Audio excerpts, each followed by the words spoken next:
오늘은 그리스도의 몸된 교회다라는 부분입니다. 우리가 그리스도의 진리 12번째 부분의 말씀이 되겠습니다. 저는 예수는 누구신가라는 질문으로 사실 유학을 떠났습니다. 그리고 그것을 공부하려고 이제 신학자들을 이렇게 생각하고 또 바빙크라는 그런 신학자가 있습니다. 그런 신학자 아주 우리의 신앙에 큰 족적을 남기는 분이 이제 헤르만 바빙크라는 분이 있고 찰스 하치라는 분이 있는데 이 헤르만 바빙크는 화란, 곧 네덜란드, 히딩크, 예, 그쪽 분이고 그리고 이제 찰스 하치는 이제 미국 분입니다. 그런데 예수는 누구신가? 그걸 신학교 때 그렇게 알고 싶더라고. 그냥 쉽게 예수란 누구신가? 이러니까 예수는 지금 어떻게 계시지? 예수는 어떻게 오시지? 예수는 누구시고 뭘 하셨지? 그러니까 그냥 다 우리가 가지고 있는 질문인데 그래도 평범한 질문이지만 이렇게 던지고 답을 해보려고 하니까 이게 만만치 않은 거예요. 예수가 지금 어떻게 계시지? 그냥 예수님 우리 안에 있어. 이런 말 그냥 쉽게 하는데 그게 뭘 의미하는 건지 그런 것들. 그래서 예수님에 대해서 그렇게 이제 끝내 공부를 했습니다. 그래서 이제 칼빈을 먼저 제가 어디에 서 있는가, 우리 정통 신학이, 바른 신학이, 성경적 신학이 어디로부터 시작되어야 되느냐. 그래서 유학 가서 그걸 많이 깨달아서 칼빈의 그리스도와 율법의 관계를 공부하고 그리고 이제 한국에 와서 사실상 칼빈에 대한 글들을 많이 발표도 하고 또 책도 내고 했습니다. 그런 가운데서도 제 마음은 아무도 모르지만 저는 한국에 오자마자 그리스도에 관한 책을 써야 되겠다라는 마음을 가지고 있었습니다. 그래서 계속 박사들 또 석사들 가르치는 그럴 때도 우리 학생들 가르칠 때도 예수님은 누구신가에 대한 그런 오래전부터의 글들을 혼자 읽어가고 또 그것에 대한 잘못된 현대의 그러한 사조들에 대해서 비판하는 것도 읽고 해서 또 하나님의 은혜로 2016년에 그러니까 작년 또 저작년에 그렇게 기독론의 책을 냈습니다. 그리고 그 책을 쓰고 나서 그리스도는 누구신가 이 답을 주고 그리고 그때 이제 우리 교회 김원진 전도사님이 지금은 이제 하늘나라에 있지만 그러나 참 병도 보통 병이 아닌 중병에 걸려서 그렇게 온갖 고생 다 하다 정말 애를 많이 먹었고 그러다가 이제 하나 데려갔는데 그때 제가 죽음이란 무엇인가에 대해서 또 그것도 역시 제가 평소에 마음을 좀 가지고 있었는데 한번 글을 써보고 싶다 하는 마음이 있었고 그런 가운데 제 마음에 또 교회를 이렇게 섬기고 하면서 교회가 무엇인가? 이거는 이제 요새 제가 많이 던져보는 질문이에요. 교회는 무엇인가? 왜 우리는 교회를 가야 되고 또 왜 교회는 그리스도의 몸이라고 해서 하나라고 하고 또 하늘의 교회가 있다 하고 천상의 교회가 있다 하는데 또 그것을 우리가 천국에 가면 다 한 백성이 한 교회라고 하는데 그런 것들은 무엇인가? 이런 것들에 대한 질문이 있는 거죠. 사실 성도들에게 교회에 주일날 오십시오 전화하고 정말 요새는 제가 좀 덜합니다만은 옛날에 전도사 때는요 막 아이가 어디에 지금 있다 싶으면 막 올라가가 예배 5분 전에도 막 그 이태원에 막 땀을 흘리면서 올라가면 아이가 있어요. 거기 이렇게 앉아서. 그러면 확 그냥 내려가자 해서 예배 드리고 막 초등부하고 할 때 막 그렇게 했거든요. 그러면 그 아이가 다리도 아프고 집에 참 할머니하고 둘이 사는 아이인데 힘이 드는데 왜 주일날 꼭 교회 가자 그래야 되냐. 우리 자녀들에게도 왜 깨워서 교회를 가자 해야 되냐. 왜 주일날 교회 가야 되고 왜 주일날 우리가 예배 드리는 것이 주일 성수, 주일을 잘 지키는 거룩할 성자, 지킬 숫자, 주일을 거룩하게 지키는 성수, 성수의 가장 중요한 것이 예배다. 그래 이런 것을 왜 우리가 교회에 말해야 되는가? 이 질문이 바로 오늘 여기에 우리가 짧지만은 어느 정도 답으로 주어져 있습니다. 오늘 읽었던 우리 이 두 본문의 말씀, 사도행전의 말씀은 바로 이제 사도 바울이 사실상 3차 전도 여행까지 마치고 예루살렘에 가서 잡힐 것을 알면서 지금 예루살렘으로 들어가는 그럴 때 이제 밀레도의 장로들을 초청해서 눈물로써 기도하면서 서로 나눈 그 말씀입니다. 내가 온 양떼를 위하여 상가했다. 이 말씀이 정말 한동안 저에게도 큰 좌표가 됐어요. 주의 종은 양떼를 위하여 상가해야 된다. 양떼에게 내 의견을 내세우고 양떼가 나 때문에 힘들어하고 그런 것이 아니라 양떼를 위해서 내가 상가해야 된다. 골로새서에서도 말씀이 나오지만 내가 교회에 종된 것은 바로 교회를 위한 종이다. 나는 교회를 위한 종이고 양떼를 위하여 상가해야 되는데 이 양떼를 위하여 하는 상가하는 이 교회가 누구냐 이 말이에요. 바로 예수님이 자기 피로 사셨다. 이렇게 말하고 있습니다. 오늘 사도행전 20장에 우리 읽었던 이 말씀에서 예수님이 자기 피로 이 교회를 사시고 그리고 오늘 골로새서 말씀에서는 예수님이 교회의 머리시고 죽은 자들 가운데 먼저 나셨다. 이 말은 부활의 첫 열매가 되셨다. 그래서 예수님이 자기 피로 교회를 사셔서 교회는 바로 예수님의 피값으로 세워진 곳이고 예수님의 피값의 의미는 뭐냐? 그 피는 우리의 죄의 값을 치른 것이기 때문에 교회는 부활의 터다 이 말이에요.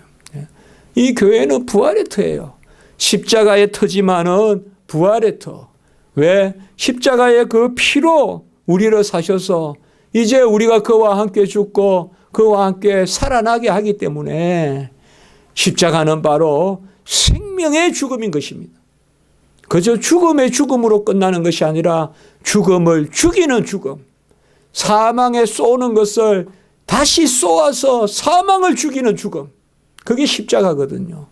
그래서 교회는 뭐냐 하면 예수 그리스도께서 머리가 되시고 성도들은 지체가 되는 그것이 바로 교회입니다. 교회는 한 몸인데 몸에는 머리가 있지 않습니까? 머리가 없는 몸은 없어요. 그래서 머리가 있고 그 몸에 사지, 그렇게 백체가 우리가 다 사지 백체가 연결되어 있다는데 그게 바로 지체란 말이에요. 사지 백체, 그게 지체란 말이에요. 우리가 머리가 있고 우리 몸이 다 연결되어 있다 이 말이에요.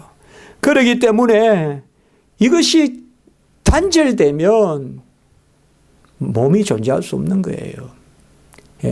팔다리가 존재할 수 없는 거예요.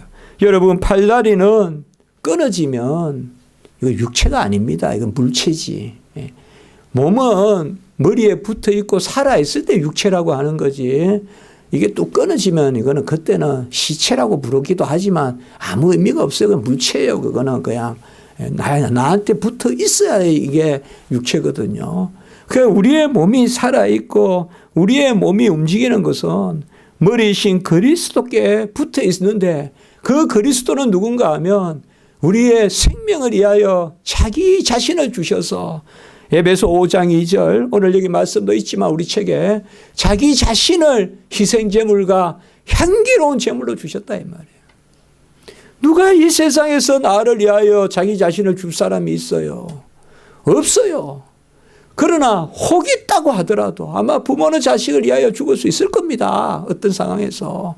또 그런 이야기가 많이 나오잖아요. 저번에도 제가 최근에 어디 불난곳입니까? 어디 보니까 부모가 끝까지 불적으로 엄마가 서서 자식을 끌어안고 죽었다. 물론 자식도 죽었는데 그게 모성애거든요, 사실. 그러나 중요한 것은 세상에는 남을 위해 죽는 일이 없거니와 혹 있다 해도 그것으로 내 생명의 값을 대신하지는 못해요. 아무리 어머니가 자식을 위해 대신 죽는다 해도 자식을 살릴 수가 없어요. 살릴 수 없어요. 내 목숨으로 네 목숨을 살려줄 수가 없어요. 그러나 예수 그리스도는 우리를 위한 향기로운 제물과 희생 제물이 되셔서 그가 자기 자신을 들여서 우리를 사시고 그 피값으로 우리가 구원을 얻는 그래서 그가 부활의 첫 열매가 되시고 그 부활의 첫 열매가 되신 그분과 함께 우리도 이어지는 열매가 되어서 그래서 생명의 공동체, 생명의 몸이 되는 것, 그것이 바로 교회라는 것입니다. 그렇기 때문에 교회는 기본적으로 분리되면 안 돼요. 무엇으로부터 특별히 분리되냐 안 되냐? 머리로부터 분리되면 안 돼요. 우리가 성도들의 교제가 좋아요. 그러나 머리로부터 떨어져서 손발이 놀아서는 안 돼요. 그건 안 돼요. 그거는 교제가 아닌 거예요. 각자가 이 왼손과 오른손이 딱 머리에 붙어 있을 때 서로 아는 거예요. 서로 아는 거예요. 하나님의 말씀 가운데, 예배 가운데, 그리스도 안에 왼손과 오른손이 머리 안에 붙어 있으면 왼손이 모기에 물리면 오른손이 때려잡아 주기도 하고 왼손이 무거운 걸 들면 오른손이 거들어 주기도 하고 그렇게 하는 거예요. 그러나 머리에 붙어 있지 않고 손발만 그냥 따로 자기들끼리 아무 의미가 없어요. 교회에서 가장 조심해야 될 게 그거예요. 각자가 예수 그리스도의 은혜 가운데 예수님을 믿고 예수님의 의로 예수님께 기도하는 그 즐거움이 없는 가운데서 우리끼리 하나 되자, 우리끼리 모이자, 우리끼리 뭐 교제하자, 그거는 맞지 않아요. 그런 교제는 다 흩어져요. 저도 많이 봤어요. 또 저도 한때 그렇게 착오도 해봤어요. 젊은이들 가르치고 할 때. 막 그들 일단 막 하나 돼보자. 우리가 하나 돼보자. 그게 아니에요. 절대 아니에요. 각자가 예수 그리스도께, 지체는 머리이신 그리스도께로 붙어 있으면 돋게 돼 있어요. 돋게 돼 있어요. 우리 각자가 예수님 앞에 신앙으로 바로 서 있으면 서로 간에 사랑하고 서로 간지러우면 긁어줄 수 있고 서로 연약하면 채워줄 수 있고 서로 그렇게 살아갈 수 있다 이 말이에요. 그래서 예수님이 오늘 여기 썼지만 자기 자신을 주셨다 이 말이에요. 에베소 5장 2절 그런 막 읽었죠. 자기 자신을 희생제물과 향기로운 제물로. 오늘 오전에도 우리가 설교했지 않습니까? 바로 십자가는 생명만 주신 것이 아니라 전생의 삶을 흠없고 점없고 티 없이 전생의 삶을 예수님이 준비해 주셔서 마지막에 들으신 곳이 십자가이기 때문에 십자가를 바라보면 생명의 역사가 있고 생활의 역사가 있고 내 생명을 새로 살려주는 십자가도 되지만 내가 날마다 거룩하게 살아가는 십자가도 된다 이 말이죠. 정작 육체를 자랑하고 할례를 행하고 그런 것을 자랑하는 사람들은 율법을 지키지 않거니와 십자가를 바라보는 사람들은 하나님의 법을 지키더라. 그래서 너희가 서로 짐을 지라 그리하여 그리스도의 법을 성취하라. 갈라디아 6장 2절 그것을 이룬다는 거죠. 그래서 오늘 아침에 제가 말씀을 드린 거예요. 우리 성도님들 잘 아셔야 돼요. 각자가 예수님께 바짝 붙어 있으면 우리가 가장 교제를 잘하게 되는 거예요. 우리가 가장 교제를. 우리 십자가지기 교회는 그러한 중심성을 잘 가져야 돼요. 그 가운데 이제 성도님들이 우리가 같이 야유회도 갈 수도 있고 같이 하고 서로 기도하고 꼭 어디 놀러 가는 게 교제는 아니지만 그런 걸 할 수가 있죠. 그러나 중요한 것은 서로 강단의 말씀을 나누고 그런 교회가 돼야 돼요.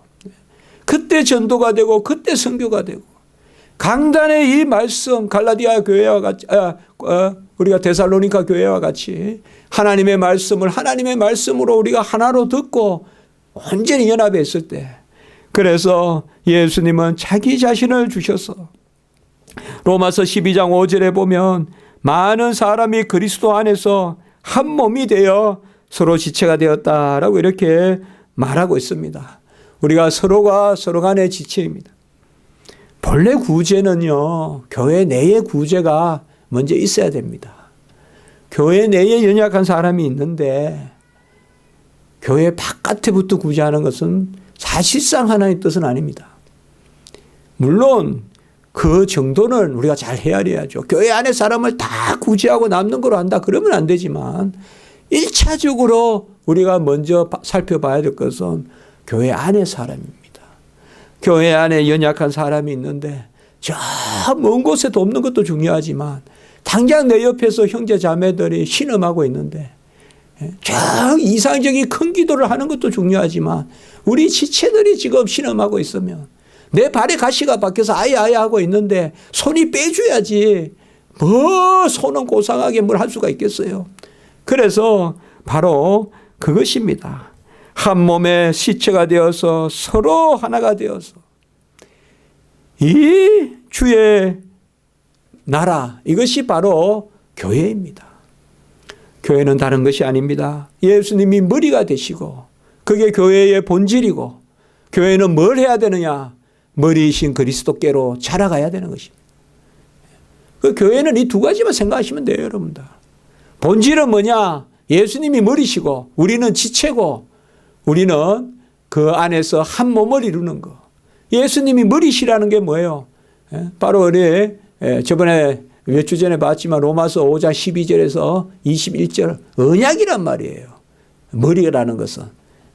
그래서 첫 번째 머리인 아담이 죄를 지어서 모든 인류가 죄인이 된 것 같이 이제는 둘째 아담 혹은 마지막 아담이신 예수가 머리가 돼서 예수님이 의를 이루면 우리가 다 구원을 받잖아요. 그래서 예수님이 머리가 되신 교회, 그래서 그 머리신 교회 안에 우리가 한 몸을 이루는 것. 같이 합니다. 언약체.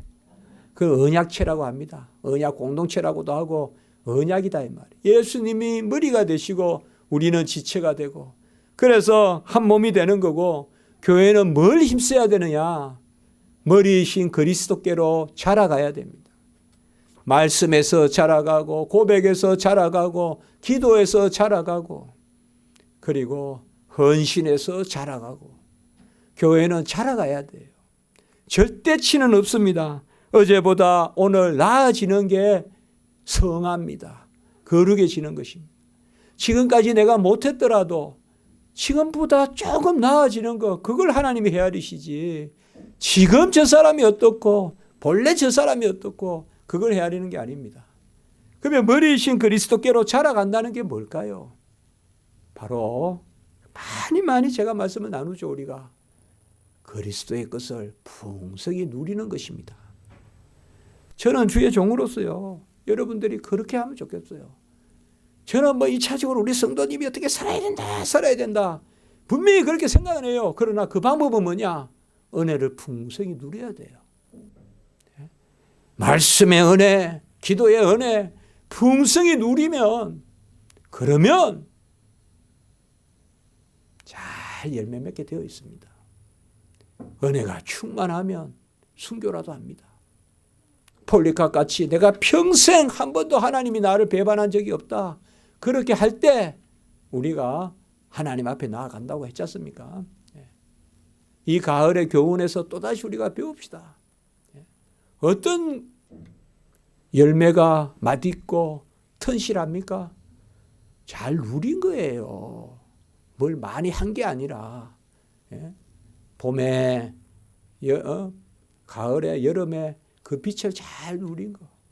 우리 성도님들 그 생각하세요. 은혜를 많이 누리면 그때 내가 움직이면 돼요. 그때 육체의 소욕이 방해를 해요. 그래서 성령의 소욕과 육체의 소욕이 싸우는 거예요. 왜냐하면 내가 하나님의 은혜를 받으면 내가 견딜 수가 없어요. 빚진 자가 돼요. 빚이 없는데도 이제 빚진 자가 돼요. 빚은 다 같이 갔잖아요, 예수님이. 그런데 스스로 빚진 자가 돼요. 헬라인에게도 빚진 자가 되고 이방인에게도 빚진 자가 되고, 내가 은혜를 받으면 그렇게 돼요. 은혜가 없으면요, 내가 열심히 공부했으니까 빚을 받으려고 그래요. 세상에서 나는 월급 더 받아야 돼. 나는 세상에서 내가 이만큼 애를 먹었는데, 우리 성도님들 사업 잘 하시려거든. 나는 한 거 없다. 그러면 사업 망할 일도 없고 사업 크게 욕심낼 필요가 없어요. 나는 한 게 없다 라면서 접근하면 저는 잘 된다고 봐요. 내가 이만큼 했으니까 이 정도는 얻으려지 하는데 욕심이 들어가는 거예요. 욕심이 들어가는 거예요. 잘 누리는 거. 이거 제가 자꾸 말씀드리고서 제가 그거 참 누구보다 많이 하나님의 은혜를 받았거든요. 정말 폭포수같이 내려주신 은혜를 받았는데, 하나님 안에서 그 누리는 게 좋다는 걸 아는데 그래도 그거보다 또 다른 게 뭐가 있는 줄 알고 자꾸 나간다 이 말이죠. 머리이신 그리스도께로 교회 안에서 자라가는 거, 여러분 다른 거 없어요.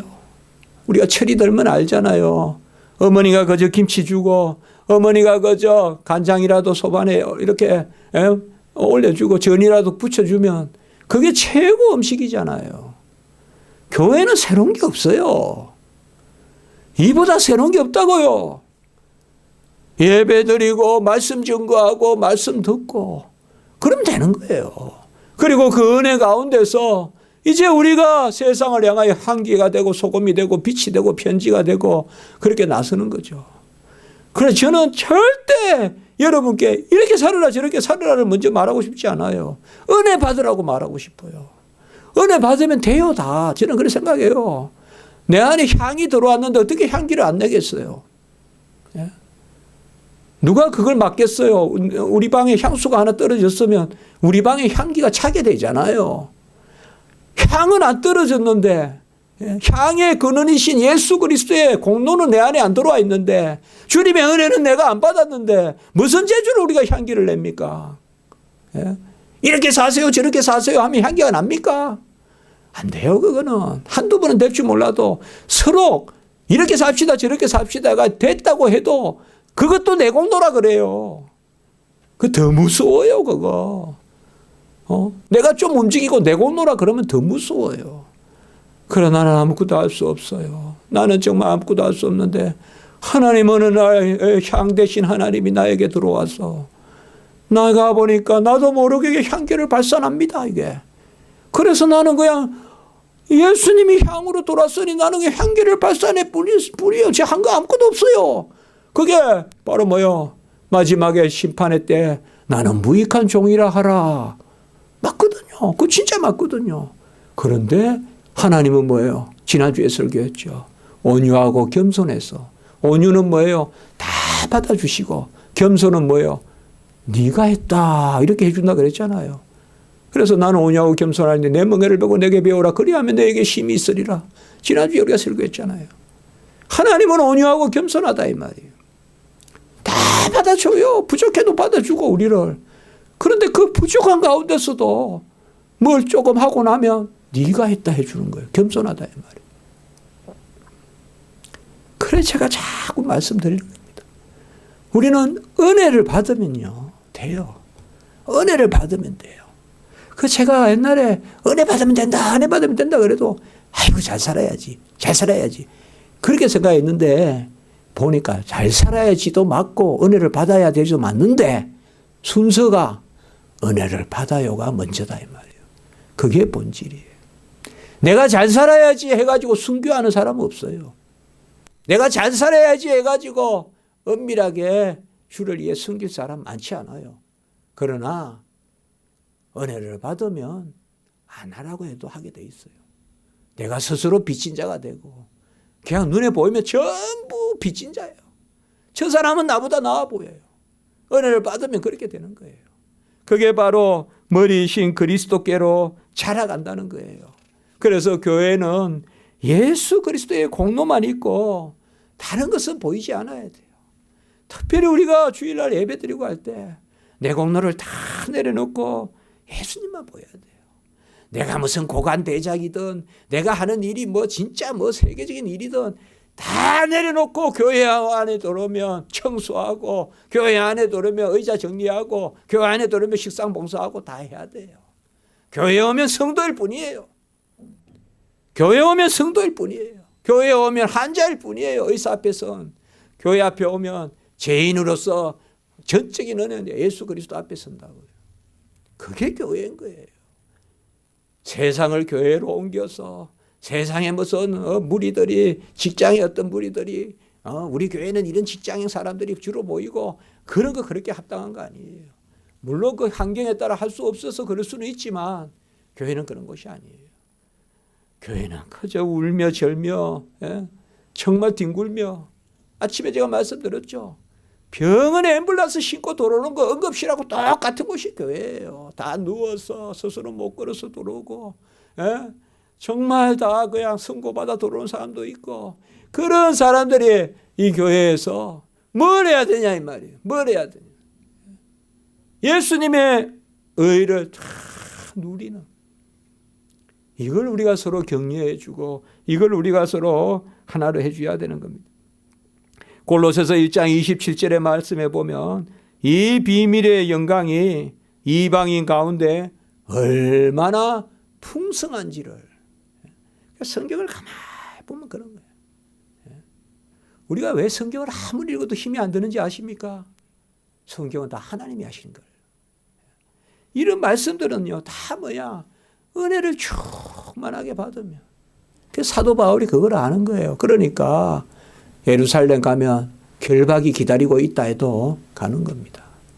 하나님의 은혜가 내 삶을 지배하고 하나님의 은혜가 내 삶을 온전히 다스릴 때 우리는 죽음까지도 두려워하지 않게 되는, 모든 일들을 하나님 안에 희락과 화평 가운데 맞이할 수 있는 그런 것이 우리의 성도의 삶인 것입니다.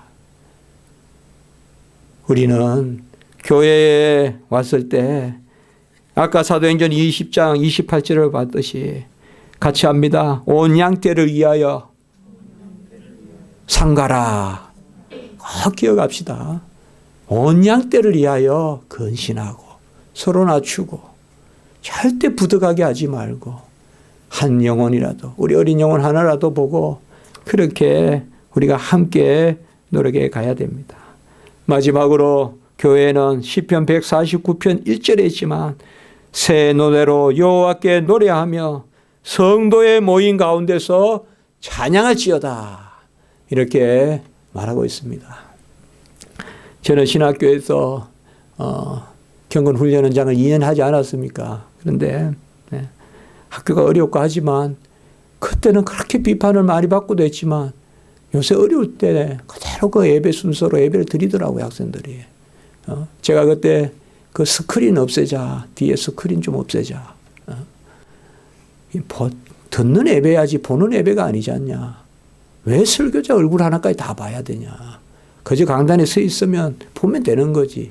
듣는 예배 아니냐. 그래서 스크린을 없애고 또 스크린을 없애면서 성경 들고 오기 운동.